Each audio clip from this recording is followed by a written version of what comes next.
Joining me today is a 12-fight veteran out of SBG Ireland who will be part of Invicta FC's return on June 28th when she faces off against Elisandra Ferreira at Invicta FC 55. She's the Queen of the North, Katie Saull. How's it going today, Katie? Good, how are you? Fantastic. I mean, you've been a busy bee. Not only do you have your own camp, you did Brad's fight as well. Now you're up and, you're just going everywhere just to get down to a fight next Friday. How's things been on your end? Good, to be honest, some experience in that area during COVID where things were not great and there was a lot of stress. This was actually just kind of good stress. So I've done worse, I should say. So no, heading down because we need to be on the same time for this Invicta card. Heading down for Brad. Just we did a bit of a deload week, but I got in my work. I just did less live work and just more what we could get done, but it was kind of timed that way. And we had a good trip, and then we're over here in Niagara Top Team, sorry. And they had visited Ireland, and we have a couple Atomweights I've been working with, so it's been really good. I have no complaints. That's awesome, because we saw that Jasmine, I'm not going to say her last name because I am one of the few who cannot say it. She did some time over there with you guys at SBG. Yes. When you said you're at Niagara, I was like, what is up there? And I forget, the buddies at the Niagara Top Team were up there. Yes. But we're now about a week away. We're finally in that final countdown. How's camp been? And where all did you go since you were traveling for yourself, Brad, and everyone else? So it's been about a 9-week camp, and I did 5 weeks in Dublin, Ireland, at my gym. I did a bit of a deload for Brad's week in Kentucky, and then we came right over to Niagara Top Team right after that. So 2 hard weeks here. Well, I should say 1 because this week's a bit of a taper off. I had a hard wrestling this morning, but that I call it there. So it's been not that crazy. It was just basically split into 2 with a deload in between. So I did sort of underestimate the Brad's fight week, the first week at Niagara. I was like, okay, yeah, we're feeling that a little bit, but you care so much, you're so invested. But he got the result. He's, I'm so proud of him. He ran through him, and that's what we'd hoped. But doesn't take away from what's coming, and I'm really grateful to have this other team that took us in. Jasmine Javdivicius, I believe it is, was really welcoming, and there's a couple females there, Danielle Lentini, really good amateur atom weight, and Tanya Najar and stuff, they're heavy wrestlers, throwing me around a bit, and it's been good. Also, and then across the cage is Elisandra Ferreira, 6-2 fighter out of Brazil, riding a 2-fight winning streak. Since debuting with the promotion, she's been one that's been around as well. Typically, when I ask about a fighter from Brazil, though, there's usually not a lot of tape because, Brazilians just fight anywhere. They don't really seem to care when it's the regionals back home. No. She actually has tape. So, what have you seen on her? Yeah. I watched her fight back in the day against a very good Canadian fighter, a grappler primarily. It was very, very good. So I didn't put a ton of weight into that, given the level of who she fought.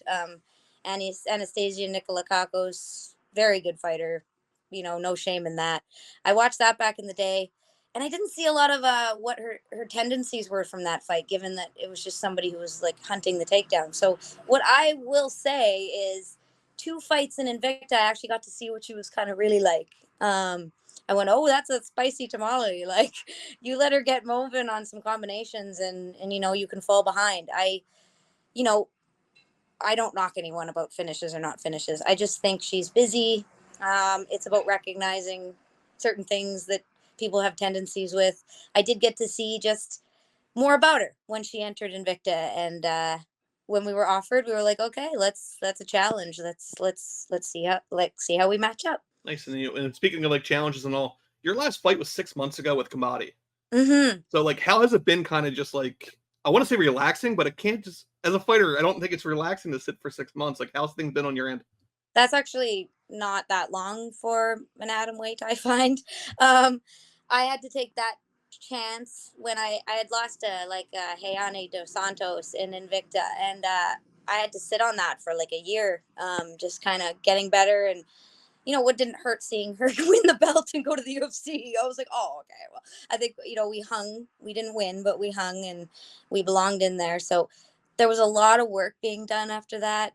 That one stung, and when something came up, which felt like a long time, we took that chance because we needed to get in the win column. I'm always kind of sitting with this bizarre record, and it's from taking some chances, and I needed that fight, and it was kind of similar to the last one Elisandra had. It just wasn't with Invicta. So I had to take that shot, and 6 months does seem like a long time, but it's actually more recent than my opponent's last fight. So actually, we don't always know the best route because it's a smaller division, but you do need to take chances, and I wasn't getting on the cards, and now there's a very busy schedule with Invicta, so if I'm successful, I'm hoping things get moving. So, and I don't want to bring up, like the paper cuts and all that, but on the card with Brad was Dos Santos, and she's no longer an atomweight, obviously, because UFC doesn't know what an atomweight is yet. Yep. Yeah. They have a lot of atomweights who are fighting. Yeah, at a few. Yeah. And it's a shame because coming up watching not only Invicta but Deep and Risen and all the other like overseas promotions, I know what an atomweight is. Yes. Like, yeah, you could probably fight at 115 as well, but you're an atomweight.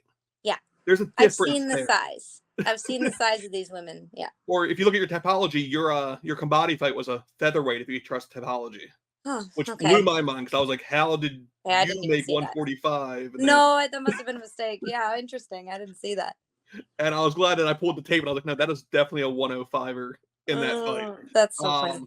But, and with her too, like, let's just ask. You saw the fight, I'm assuming, before on the card. How'd you score it? Oh, I was back in the locker room with Brad already.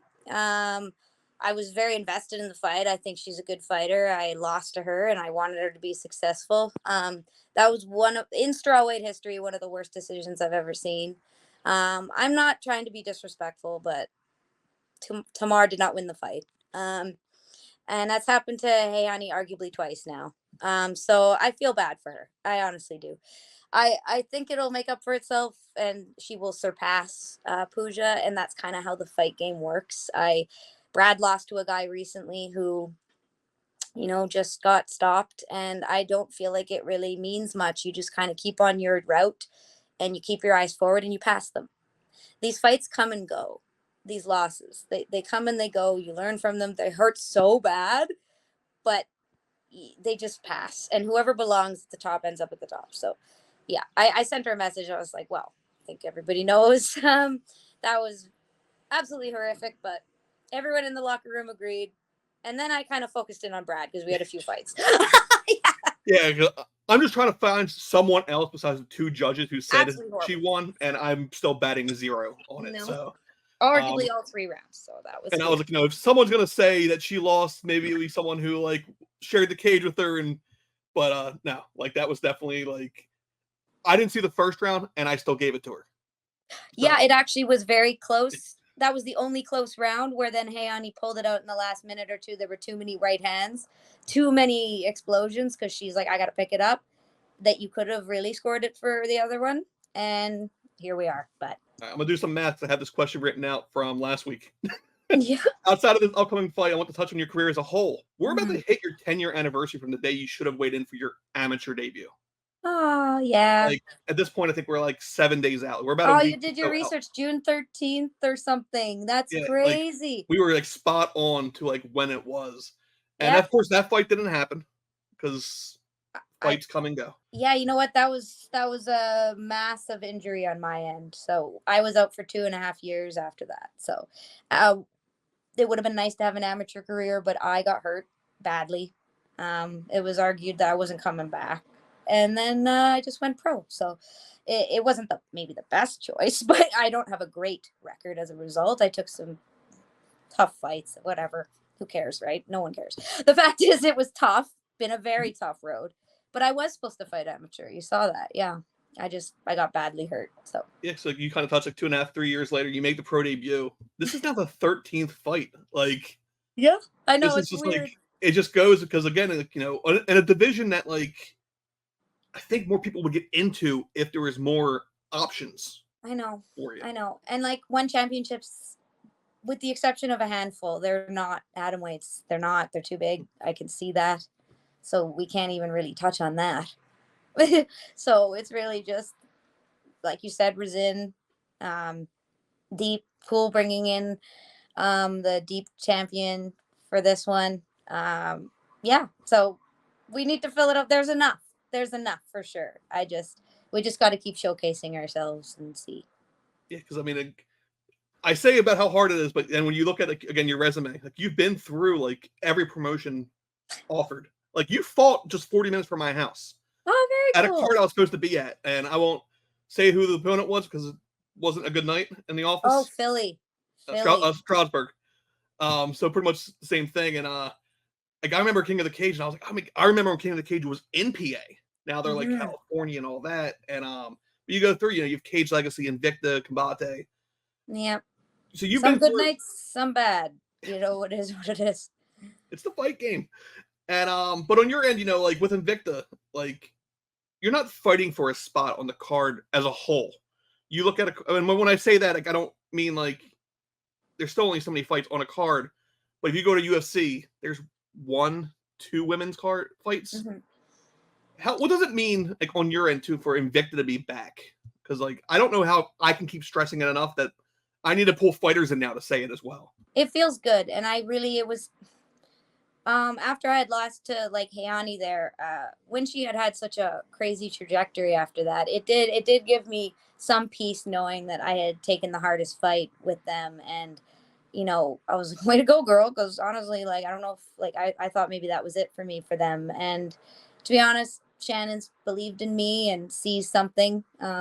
When I got what we thought was a bad decision one time, I get messages from her like she treated me as if I had won, so it was really cool. And you don't get that chance with some other promotions. So when it was back, I was like, oh, I'm back home. Like I think it's a great matchup. I think I'm going to be a heavy underdog, which I love. No one's going to expect me to. No, and that's okay. Maybe I'm just saying it and it's not true, but I actually don't think people expect for me to pull it out, and that always works well for me. But Invicta's where I want to be. I'm turning 37 in August, and I'm not young in the game. And this is my UFC atomweight title. This is my chance to be the best in the world at my weight. And UFC doesn't happen, okay, but I will be unarguably the best, and people will say what they say, but I'm excited for it, and I'm getting a chance again because I belong, and it's exciting. And I want to touch one more time because you did bring up Shannon. You can't say Invicta without saying Shannon. Not only is she, the figurehead, the matchmaker, the president, the whole thing, but like she cares. She does. And can't say that a lot about other promoters, owners, even at the higher level. No. It's not how it works anymore, sadly. And there's a reason why you see a lot of fighters who came through the Invicta tenor who they keep an eye on it years later after fighting. I mean, you look at it, even who they had come through there. Laura Sanko fought there, commentated, and is now calling UFC cards when they actually give her a chance. Like, give her more chances. But you also have people like Angela Hill. She was there, came in, went back, and kind of like I guess she wasn't there first. She did tough, and then came through. And then she won the Invicta belt, then got re-signed. So that's now look at her. Like it's a proving ground, and it's definitely needed. But like, what can you say about Shannon as the person? We've all seen Shannon, the businesswoman. Yeah, Shannon's pretty special, and the reason being is just like even just some personal experience. Like I technically have gone 1-3 with Invicta, and there were a lot of heavy circumstances surrounding that. I in order to get a fight with them, I took it on a week notice with Elise Anderson, and that's not an excuse. Like I should have done better. The fact is, she knows that, and she saw another outcome, and she sees things for what they really are, and has not just written me off because of my circumstances. She's seen what challenges people step up to. I think she gives shots to people who are always kind of ready and willing, and she's got such an amazing, like, she has really good morals and like ethics, because like she never tells anybody anything. Like I'll be like, for God's sake, I don't even know if anyone's even turned me down before. Like she'll be like, this is unavailable. She's so like proper, and there's no way of me knowing, but like when you see who gets their shots on their shows, is because she recognizes hard work, perseverance, like just what I was willing to do to get a fight. She won't forget it. She treats you according to the actions you've taken, and she's kind of like a mom. It's really awesome. Like, I called her crying in the middle of the night at the border when I couldn't get across the border in COVID, and she was like, "Oh, it reminded me of my daughter." I was like, "Yeah, no, I just felt like I could call you. Like, what do I do?" She's amazing. So, if I do get myself in a position to fight for that belt, she'll be like, without question, one of the main people I have to thank for that. So Awesome. And then, like I said, we are a week away, June 28th. We can now even say where you can watch it at, CBS Sports Network. Yeah. Which is fun by itself too, because like, I don't want to call us older, but we're older. We've seen CBS Sportsnet kind of build some promotions through the years, and in a way, it's kind of like a welcome home for Shannon and Amazing. a new home for Invicta to really grow and blossom. It's exciting. And but more importantly, Katie Shaw has a fight June 28th. I do. So I'm excited. I want to thank you for your time. I'm hyped for it because like it was great to go through and see names that like I haven't seen in a while. I haven't seen your name pop up since the Combate card. I haven't seen some of these new girls that are coming out too. Like, I mean, this is why Invicta needs to be here, because like where else are you getting two debutants that have grounded the work in the AMI scene coming here? And this card itself, and then of course seeing the schedule. Like, the schedule is crazy. We I just saw it the other day. Like, Brad's like, you didn't. Yeah, 5 cards. I was like, oh, I actually didn't even look at it. I've been really nose to the ground for this one, and I was like, where? And I saw the schedule. I went, oh, that's soon. Like, you almost like more than like, we're complaining, and all of a sudden it's the opposite. You're like, whoa, that's soon. So like, I was reaching out to people. I'm like, are you guys coming back? And they're like, oh, we never left. I'm like, you'll see. My calendar says otherwise. And then they're like, no, we're back. And when that came out, I was like, oh, you guys are back. It's going to be back with a lot of shows before the end of the year. So maybe I'll be on another one this year. That's realistic, is one more. And hopefully it's, a long one. Awesome. So, June 28th, I come from sales previously, so I know to say things 3 times. June 28th. June 28th. CBS Sportsnet, best of skill to you. I can't wait to see your return. Fabulous card top to bottom. So best of skill, and I look forward to it. Thanks for your time. Thank you so much for having me.